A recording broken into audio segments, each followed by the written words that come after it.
Now, the Delta Commander, Operation Hardened, Major General Christopher Musa, has said that 886 Hardened Boko Haram detainees are currently awaiting transfer to Giwa in Kinji, Niger, for prosecution, while 332 detainees were transferred to Operation Safe Corridor in Gombe State on September 8, 2022, for de-radicalization, demobilization, and rehabilitation, as DDDR program of the federal government. General Musa, who was represented by the acting theater intelligence coordinator, Colonel Obina Azuike, disclosed while giving highlights of surrendered Boko Haram terrorists, stating that currently the Giwa Center has a total of 1,893 suspects in custody.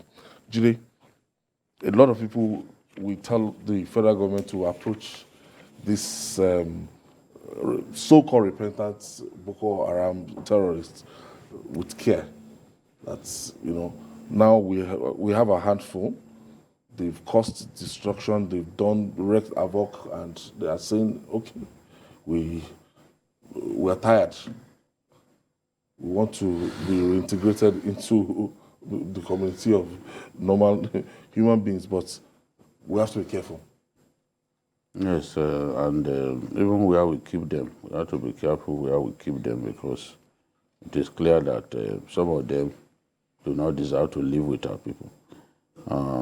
But from the list reeled out, it is clear that a good number of these guys are women and children. Out of the 82,237 terrorists and their families, 41,161 are children. That's already half of the 82,000. They are children.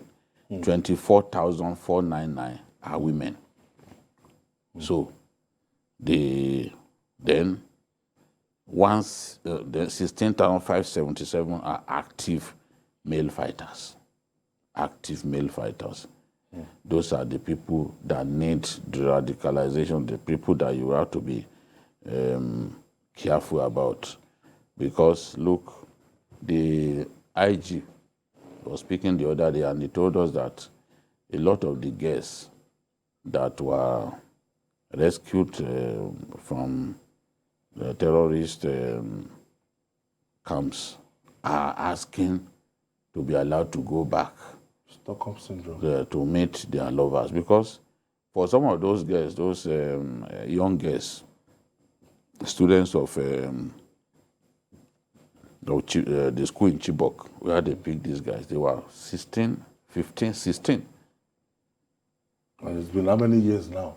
Those mothers, good-for-nothing Boko Haram guys were the ones who exposed some of them even to sex for the first time in their lives. Definitely. Then, even love in the real sense. They didn't know about love. They introduced them to what it means to be in love. So these were terrorist commanders, and being terrorist commanders, they had access to what the ordinary fighters did not have access to. So they had what they could use to make their own women more comfortable, more feel happier. So for that reason, that bond began to grow. So if those guys strayed into the hands of the military, they come to their aid, they try to help them, but a good number of them actually believe that they have to go back there, because even when they go back to their communities, the people look at them, they stigmatize them. They look at them like people who are not one of us. You understand? So the society would rather look at them like,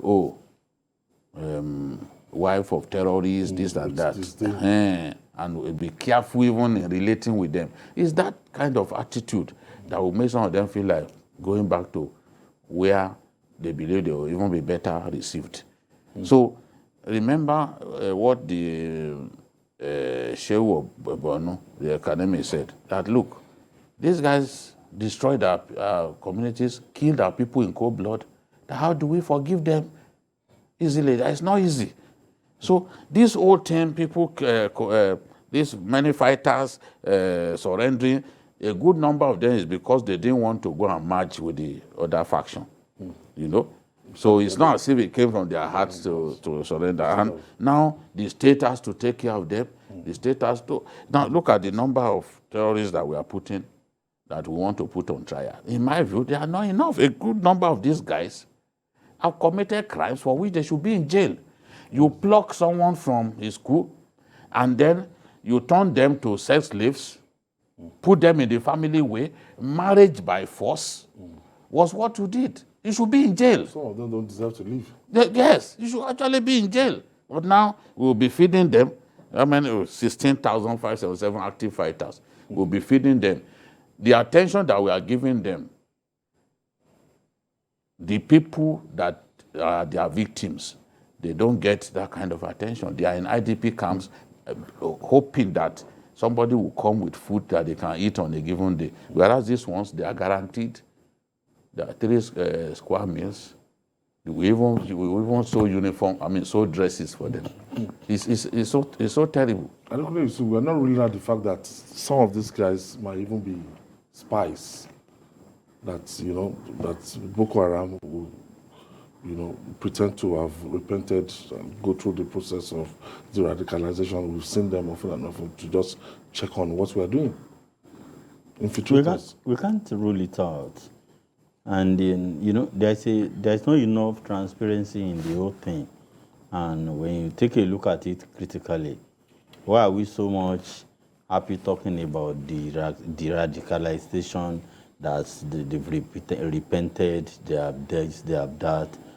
Each time I hear, believe me, it's not easy for criminals to leave what they do and become, clean. It's very difficult. Many of these people you call Boko Haram, they don't do it with ordinary highs. Some of them, most times, they're on drugs. You get my point? And to win yourself off drugs is a very difficult thing. Now we are talking about people who are also criminals, so matched together. If you are on drugs, you are not a criminal. To separate you, to win you off drugs, is a very difficult thing. Whether you do it medically or you do it in the spiritual way, some people do it. Now, with crime, but our military is saying, oh, some people are this and that. This. Out of according to them, over 82,000 people who willingly surrendered, to the Nigerian, security services. And you are telling me 1,000 will go for prosecution. I believe all of them should have gone for prosecution and let our judicial process interrogate each and every one of them to determine who should be punished, who should be pardoned, because with what I've seen so far, we have not made headway in our so-called radicalization program. Each time we talked about it, how many people have been jailed? When you compare the atrocities that have taken place over the years, how many communities have been thoroughly destroyed, how many homes have been thoroughly destroyed, how many lives we have lost, how many, so many irreparable damages. You get my point? Now, some people are talking about, so some people have repented, you have each time I hear things like this, it makes my mind turn as if, are we really okay? General, looking at the strategy so far that has been deployed and the information we're getting from the theater of war, it seems that, look, we can see the effects of these people laying down their arms. The effect of Boko Haram being crushed, all these ones, a good number of them are not active fighters. That one is established. From even their own statistics, you know that not all of them, there are some of them very old men. Look at this. This video was shot somewhere in Bama in Borno State. You can see children, women, so many of them, and some elderly people.